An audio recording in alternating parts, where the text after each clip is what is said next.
কক্সবাজার ও চট্টগ্রামে প্রায় প্রতিদিনই আটক হচ্ছে অবৈধ পথে মালয়েশিয়াগামীরা। আজও চট্টগ্রাম কক্সবাজারে আটক হন 101 জন সদস্য, যারা সিলেট, নরসিংদী সহ নানা জেলার মানুষ।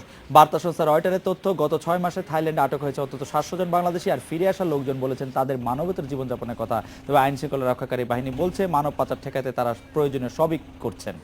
বাংলাদেশের টেকনাফ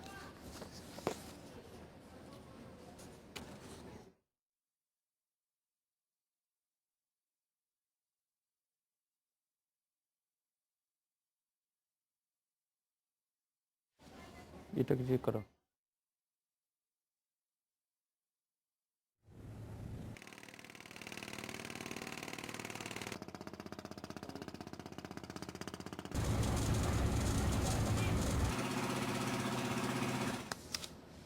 এ বিষয়ে কথা বলতে আমাদের সঙ্গে যোগ দিচ্ছেন পূর্বাঞ্চল কোস্টগার্ডের আঞ্চলিক অধিনায়ক মোহাম্মদ শহীদুল ইসলাম। এ বিষয়ে কথা বলতে আমাদের সঙ্গে যোগ দিচ্ছেন পূর্বাঞ্চল কোস্টগার্ডের আঞ্চলিক অধিনায়ক মোহাম্মদ শহীদুল ইসলাম। জানবো তার কাছে। জনাব শহীদুল ইসলাম, আপনার কাছে জানতে চাইবো যে প্রতিদিনই যে বাংলাদেশ থেকে অনেক ঝুঁকি নিয়ে বিভিন্ন দেশে মানুষ যেতে চাচ্ছে সমুদ্রপথে, নৌপথে, সেটা ঠেকানোর জন্য বা তা প্রতিরোধ করার জন্য কোস্টগার্ড আসলে এই মুহূর্তে কি কি উদ্যোগ নিচ্ছে? জনাব শহীদুল ইসলাম।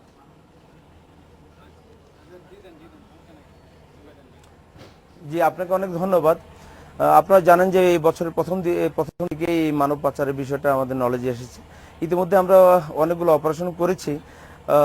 আমরা কিন্তু যে মানব পাচারকারী অভিযানে আমরা যে সমস্ত লোকজনগুলোকে আমরা উদ্ধার করছি, তাদেরকে আমরা সোপর্দ করছি পুলিশের কাছে।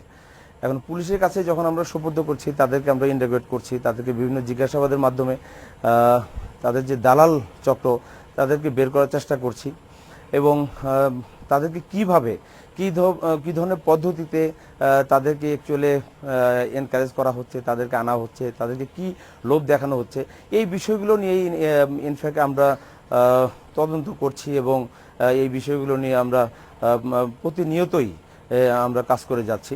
তো আমাদের সাথে অন্যান্য আইন শৃঙ্খলা বাহিনীও রয়েছে। আমি দেখছি যে প্রতিনিয়তই তারা ধরা পড়ছে।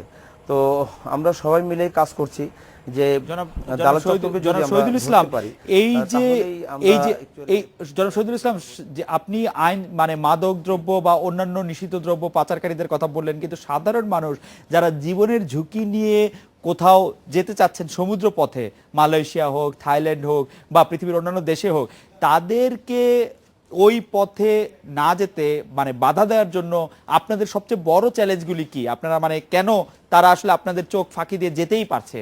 আসলে আমরা খবরে বলছিলাম যে থাইল্যান্ড জানিয়েছে যে 700 জন বাংলাদেশি ওখানে ধরা পড়েছে। আমরা প্রতিদিন এরকম খবর পাচ্ছি।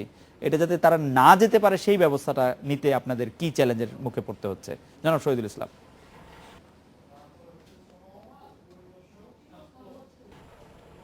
জি, অ্যাকচুয়ালি আমাদের দেশে অ্যাওয়ারনেসের বিষয়টা নিয়ে আরও বেশি কাজ করা উচিত। আমাদের গ্রামে গঞ্জে এই সংবাদটা পৌঁছানো দরকার। আমাদের জানেন যে আমাদের দেশে যে গ্রামে গঞ্জে যে সমস্ত অশিক্ষিত লোকজনগুলো আছে, যারা অ্যাকচুয়ালি জানে না যে মালয়েশিয়া বা থাইল্যান্ডে যারা পাচার হয়ে যাচ্ছে তারা কেমন আছে, এবং এই সংবাদগুলো তাদের কাছে পৌঁছছে না। তো আমাদের দেশের মিডিয়া বা অন্যান্য যে প্রিন্ট মিডিয়া, তারাও সবাই মিলে চেষ্টা করছে তাদেরকে জানানোর জন্য। তো আমি অত্যন্ত আশাবাদী যে খুব অল্প সময়ের মধ্যেই পুরো বাংলাদেশের সকল স্তরের মানুষের কাছে আমরা এই সংবাদটা পৌঁছে দিতে পারবো। আমাদের কোস্টগার্ডের যে বিভিন্ন স্টেশনগুলো আছে, সেই স্টেশনগুলোতে আমাদের লোকজনগুলো প্রতিনিয়ত কাজ করে যাচ্ছে। আশেপাশের সমস্ত লোকজনদেরকে আমরা জানানোর চেষ্টা করছি এবং তাদেরকে ডিসকারেজ করছি যে তারা যেন এই ধরনের দালালদের খপ্পরে না পড়ে, এবং আসলে মালয়েশিয়া বা থাইল্যান্ডে গেলে তাদের যে ভবিষ্যৎ ভালো হবে না, অবৈধভাবে গেলে যে তারা হয়তো দেশে নাও ফিরতে পারে, বা এই বিষয়গুলো নিয়ে কিন্তু আমরা আশেপাশের জনগণকে আমরা জানানোর চেষ্টা করছি এবং তাদেরকে বোঝানোর চেষ্টা করছি। এইভাবে বুঝালে আমার মনে হয় একসময় আমাদের দেশের প্রত্যন্ত অঞ্চলের লোকজন একসময় বুঝতে পারবে এবং তারা এই দালালদের খপ্পরে আর পড়বে না। জনাব শহীদুল ইসলাম, আপনাকে ধন্যবাদ। এবার আমাদের সঙ্গে যোগ দিচ্ছেন ইফসার সমন্বয়কারী সিরাজউদ্দিন বেলাল। তার কাছে জানতে চাইবো, জনাব বেলাল, আপনার কাছে জানতে চাইবো যে এই যে এত বিপুল সংখ্যক লোক আসলে এরকম জীবনের ঝুঁকি নিয়ে বিদেশে যেতে চাচ্ছে, এর কারণ কি বলে আপনি মনে করেন? তারা কি এই ঝুঁকিগুলি সম্পর্কে আমরা তাদেরকে যথেষ্ট পরিমাণ সচেতন করে তুলতে পারছি না, নাকি অন্য কি কারণ থাকতে পারে? জনাব বেলাল।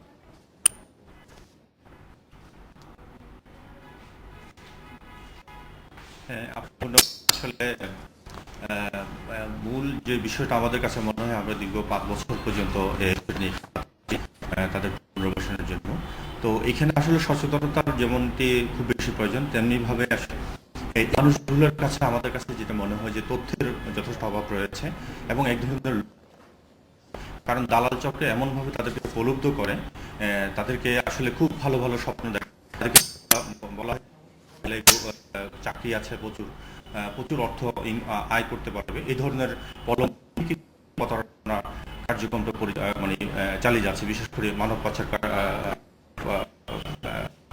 করে যাচ্ছে।